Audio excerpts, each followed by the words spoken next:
Arweinydd grŵp. On behalf of the leader of the UKIP group, Mark Reckless. Diolch,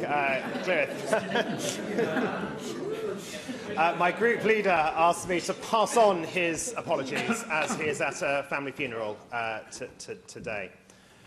May I commend the First Minister on his government's 13th of March response to the UK government's consultation paper on the future of the Severn tolls. It's well argued and faithfully reflects the unanimous view of this Assembly on my motion to support the abolition of tolls on the Severn Bridge following their return to the public sector. One would, though, hope there would be a greater degree of engagement between the Welsh Government and the UK Government than merely filing a consultation response. The Silk Commission proposed close coordination between the two governments over the future of the Severn crossing. The St David's Day Agreement then said the UK Government worked with the Welsh Government to determine the long-term future of the Severn crossings. And even the UK Government's own road investment strategy says the Department for Transport, working with the Welsh Assembly Government, will examine the future of the crossings in detail. Could the First Minister tell us how that engagement is going? Well, officials are in discussions, but our preferred position is that we should take over the running of both the bridges, take control of the tolls. Before we do that, we would have to have a robust understanding of what the condition and upkeep costs of those two bridges are. The figures we've had vary wildly. That would need to be nailed down, almost literally, I hope, but we need to understand what they are. And in our views, we should control the tolls. I don't understand the resistance of the UK Government in this. I don't understand why they feel that a bridge that is, at the end of the day, a bridge that is the main entrance to Wales should not be controlled from Wales. I agree with the First Minister and wish him, Ken Skates and his officials well in pushing that position. The UK Government, I believe, has three very serious legal risks if it seeks to continue tolling without our agreement, and any one of those could be fatal to any plan that it has. First, the Severn Bridges Act says that tolls should cease after a further fixed sum is raised, and that would likely to happen by around the end of next year.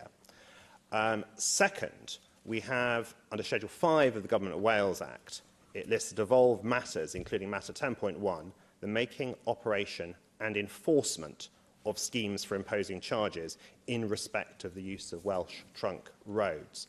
And it's that, I believe, that's led the UK Government to propose continued tolling only on the English half of the Severn Bridge, because that supersedes there being the charging authority.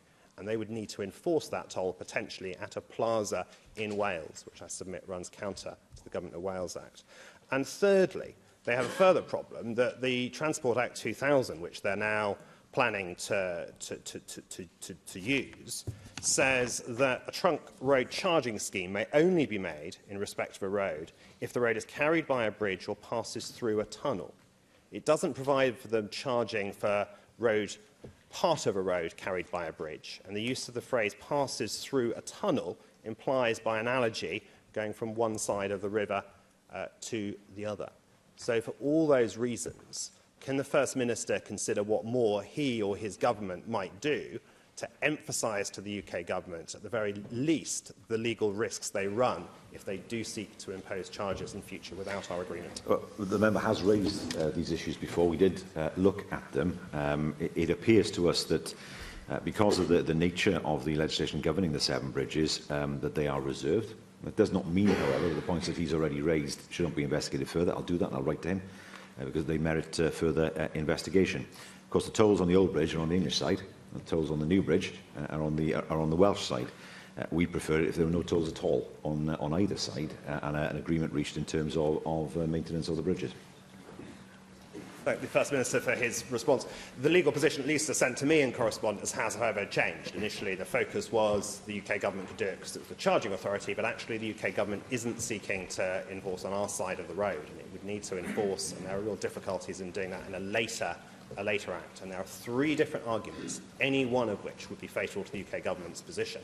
So they're looking to either use the current toll plaza, despite the Government of Wales Act saying it's our right to enforce on roads in Wales, or they're looking at investing in a free flow scheme, a lot of capital, without legal certainty that if someone goes through and doesn't pay it, they chase them for the debt, they have to go to court, and unless they can know with certainty that that court is going to say, yes, that is a valid charge, then it's incredibly difficult for them to invest in that scheme. The frustration I have over this is there's this fixed sum of, I think, 75 million or so that the UK government says. It would raise that, I mean, we dispute it, but it would raise that within a year or so of continued tolling. And then it says that the continued operation and maintenance cost is about 15 million a year. But much of that is actually the operation of the tolls itself. So we're perhaps looking at a sum around half that. While it's not our ideal scenario, would the First Minister consider that it might be better than nothing if tolling, if it continued just for a further year, and if thereafter we were able to make a modest contribution of perhaps 2 or 3 million to the tolling cost? Does he think that would be a deal worth having in order to get rid of those tolls? And will he work with parties across the chamber to try and agree that? Well, as a matter of principle, we wouldn't seek to contribute to anything that wasn't devolved.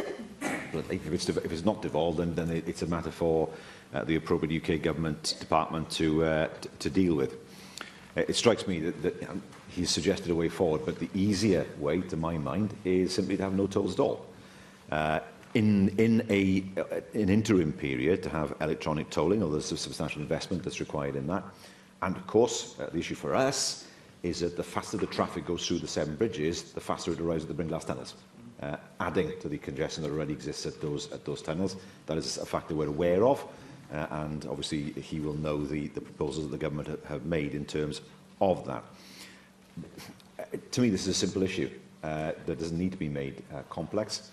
We need to have an understanding of what the condition of the two bridges actually is. We don't know that. I've seen figures well beyond the figure that he has suggested in terms of maintenance and upkeep. That needs to be robust first of all, and then we can have an understanding of what the liability is. What I've always said is that for us as a government, we would like to take the tolls over, but before we do that, we need to understand what we're taking on. Question 3. Question 3, Susie Davis. Will the First Minister make a statement on Welsh Government